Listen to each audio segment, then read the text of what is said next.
जय हिंद दोस्तों। आज हम लेके आए हैं बिहार सरकार सामाजिक सुरक्षा पेंशन योजना के तहत संचालित होने वाले विडो पेंशन स्कीम अर्थात लक्ष्मीबाई सामाजिक सुरक्षा पेंशन योजना के बारे में, जिसको आमतौर पर लोग विधवा पेंशन योजना भी कहते हैं। बिहार सरकार द्वारा 3 तरह के पेंशन योजनाएं चलाई जाती हैं। पहला आपका डिसेबिलिटी पेंशन योजना, दूसरा विडो पेंशन योजना और तीसरा ओल्ड एज यानी वृद्धा पेंशन योजना। आज के वीडियो में हम बात करेंगे विडो पेंशन योजना यानी विधवा पेंशन योजना। तो आइए सबसे पहले हम देख लेते हैं विडो पेंशन यानी लक्ष्मीबाई सामाजिक सुरक्षा पेंशन योजना के लिए कौन कौन से लोग हैं जो पात्र हैं, जो इस फॉर्म को अप्लाई करके इस पेंशन स्कीम का फ़ायदा उठा सकते हैं। सबसे पहले जो एलिजिबिलिटी क्राइटेरिया रखा गया है लक्ष्मीबाई सामाजिक सुरक्षा पेंशन योजना यानी विधवा पेंशन के लिए, जो सबसे पहली रिक्वायरमेंट है, जो एलिजिबिलिटी है, वह है कि बिहार राज्य की महिला होनी चाहिए। दूसरी रिक्वायरमेंट ये है कि वो विधवा हो, अर्थात जिनके पति की मृत्यु हो चुकी हो और उनका पुनर्विवाह ना हुआ है।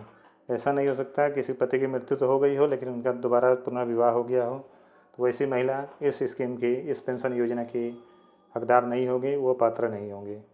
तीसरा जो कंडीशन इसमें है, उम्र जो है 18 वर्ष से अधिक होनी चाहिए।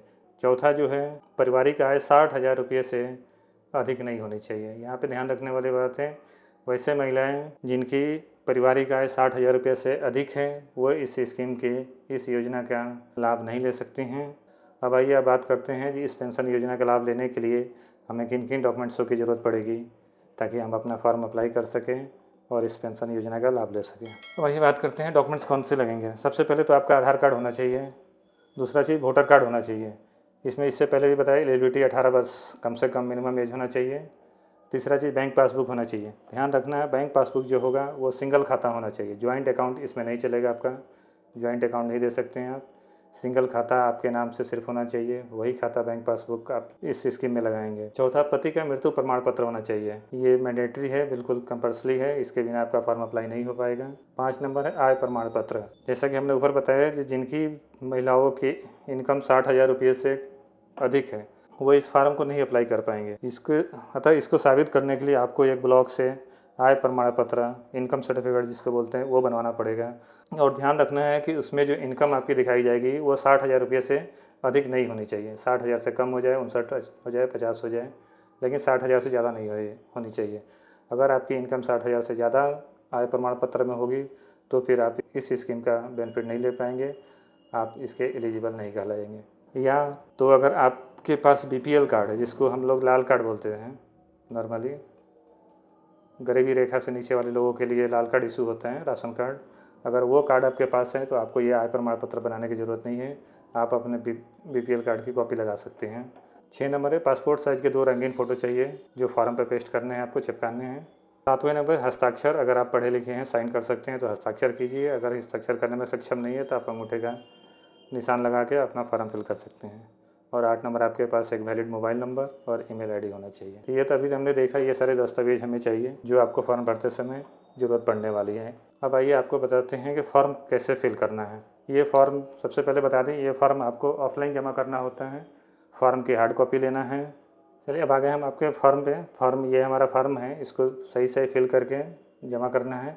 सबसे पहले ये पेंशन फॉर्म है, उसका प्रपत्र 1 है। ये प्रपत्र 1 को देखिए यहाँ पे दिया हुआ है 2 प्रतियों में भरना है, यानी सेम इसी तरह का 2 फॉर्म मिलेंगे आपको, दोनों को सेम चीज़ें, सेम डाटा उसमें भरनी है। सबसे पहले तो आप जैसे लक्ष्मीबाई सामाजिक पेंशन योजना के लिए अप्लाई कर रहे हैं तो आपको इस बॉक्स में टिक कर लेना है। लक्ष्मीबाई सामाजिक सुरक्षा पेंशन योजना, जिसको लोग विधवा पेंशन कहते हैं नॉर्मली, उसका ऑफिशियल नाम लक्ष्मीबाई सामाजिक सुरक्षा पेंशन योजना है। इस पर टिक करना है आपको।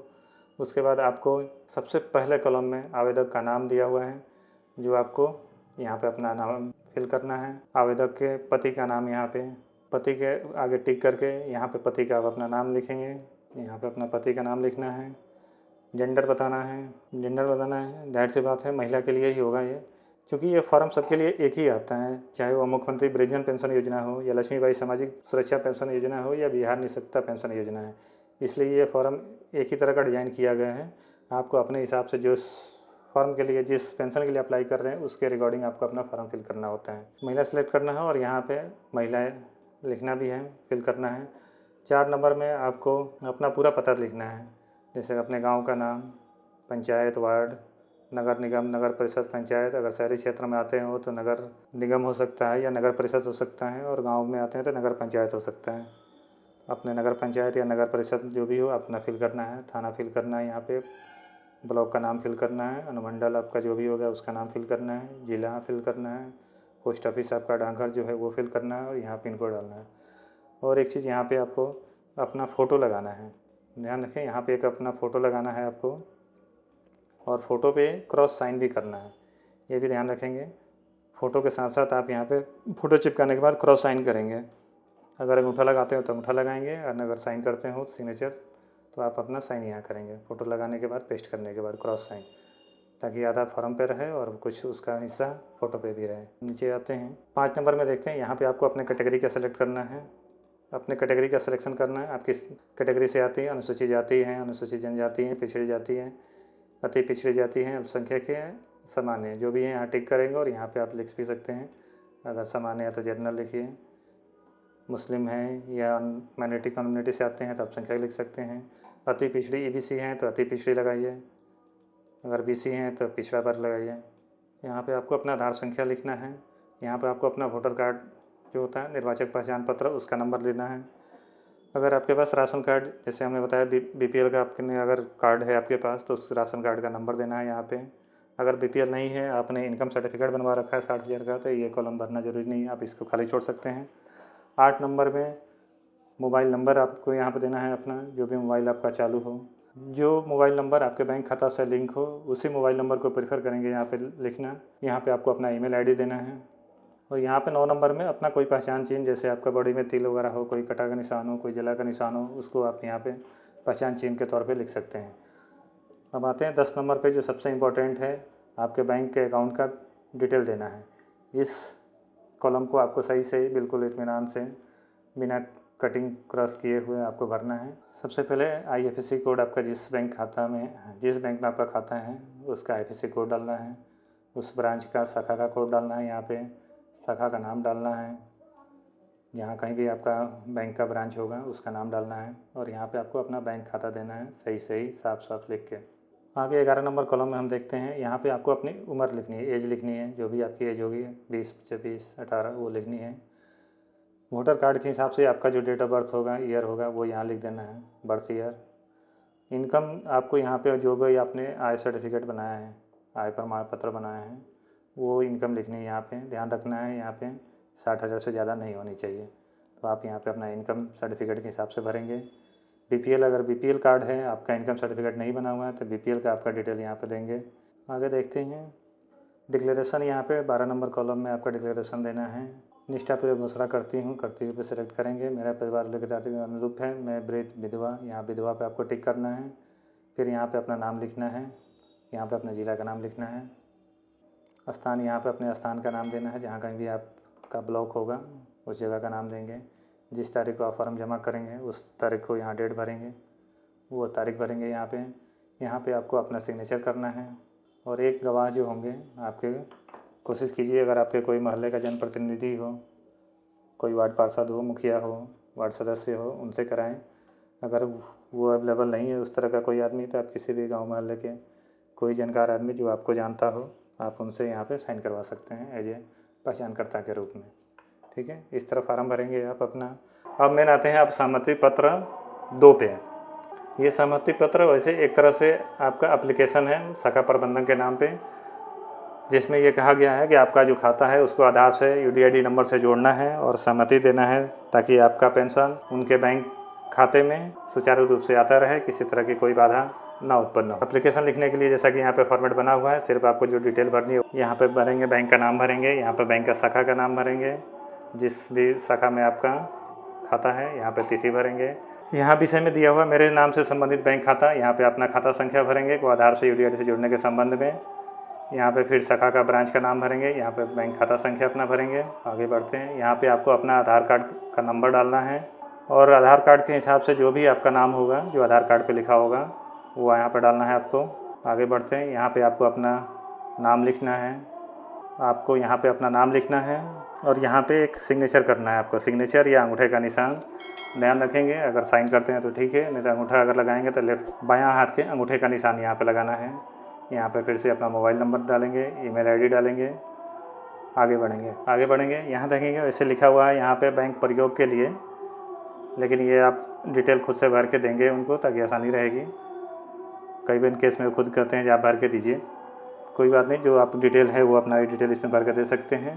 पुरुष है तो श्री को टिक करेंगे, अगर लेडीज़ है तो श्रीमती पे टिक करना है। आगे आप यहाँ पे अपना नाम लिखेंगे, यहाँ पे बैंक का नाम लिखना है, यहाँ पे बैंक का ब्रांच शाखा का नाम लिखना है, यहाँ पे आपको अकाउंट नंबर लिखना है अपना, यहाँ पे आपको आधार संख्या, और यहाँ पे जो आधार से जुड़ा हुआ मोबाइल नंबर होगा या बैंक के पासबुक से जुड़ा हुआ जो मोबाइल नंबर होगा, फिर से डेट डालना है। इस फॉर्म को भरने के बाद आपको अपने शाखा ब्रांच में, बैंक के शाखा में जाना है। वहाँ पे बैंक प्राधिकार द्वारा जो भी ऑथराइज पर्सन होंगे उनसे यहाँ पे साइन और मुहर करवाना है। उसके बाद आगे देखते हैं, एक और फॉर्म है जो सहमति पत्र 1 के नाम से है। इसमें आपको बस अपना जेंडर टिक करना है, श्री श्रीमती, मेल के लिए श्री। यहाँ पे आपको अपना नाम भरना है, यहाँ पे आपको आधार संख्या देना है अपना, यहाँ पे मोबाइल नंबर देना है। आगे बढ़ेंगे, यहाँ पे आपको साइन करना है, यहाँ पर आपको साइन या अंगूठे का निशान देना है जो भी होगा। यहाँ पे डेट भरना है, जिस तारीख में फॉर्म भर रहे हैं यहाँ पे नाम देना है, यहाँ पे अपना पूरा एड्रेस लिखना है, पहचानकर्ता का हस्ताक्षर जो करना था। यहाँ पे आपको अपने कोशिश कीजिए किसी जनप्रतिनिधि के द्वारा अगर सिग्नेचर हो जाता है तो किसी जनप्रतिनिधि का साइन करवा लीजिए। अगर नहीं हो पाता है तो आप किसी भी गांव मोहल्ले का जो आपको जानता पहचानता हो एज ए गवाह के रूप में, पहचानकर्ता के रूप में, आप उनका यहाँ पे सिग्नेचर, यहाँ पे उनका नाम और पूरा पता यहाँ भरवा सकते हैं। इन सारे काम करने के बाद सारे डॉक्यूमेंट्स की आपकी फ़ोटोकॉपी, सिग्नेचर या अंगूठे का निशान लगाना है। ध्यान दीजिएगा, ये सारे फॉर्म को भरने के बाद, सारे डॉक्यूमेंट्स को लगाने के बाद आपको अपने ब्लॉक के RTPS काउंटर पे जाना है। RTPS काउंटर होता है हर ब्लॉक में आपके, वहाँ पे जाएंगे। वहाँ पर आपका ये फॉर्म ऑफलाइन जमा किया जाएगा। जिस किसी भी व्यक्ति का ये फॉर्म है वो खुद वहाँ पे फॉर्म अपना लेके जाएंगे, क्योंकि वहाँ पे लाइव फ़ोटो खींची जाएगी। RTPS काउंटर पे आपका फॉर्म सबमिट हो जाएगा। फॉर्म सबमिट कराने के बाद आपको एक वहाँ से रिसीविंग मिलेगी इस तरह का, आप देख सकते हैं। आवेदन संख्या लिखा रहेगा, आपका नाम लिखा रहेगा, किस पेंशन के लिए, किस सेवा के लिए आपने अप्लाई करा है वो लिखा रहेगा। जैसे इन केस में लिखा हुआ लक्ष्मीबाई सामाजिक सुरक्षा पेंशन। रिसीविंग को आपको संभाल कर रखना है आगे भविष्य में इस्तेमाल के लिए। आपको किसी भी दलाल या एजेंट या किसी भी शख्स के चक्कर में नहीं पड़ना है। कोई अगर आपसे पैसे की डिमांड करता है, पैसे दीजिए दलाल वगैरह कोई, ताकि हम जल्दी करा दें, ये ऑटोमेटिक सारे काम होते हैं। आपका काम इतना ही है कि आप सही से फॉर्म भरिए, सही डॉक्यूमेंट्स लगाइए। आगे भी इसी तरह की महत्वपूर्ण जानकारियों से रिलेटेड वीडियो पाने के लिए चैनल के साथ जुड़े रहें। धन्यवाद।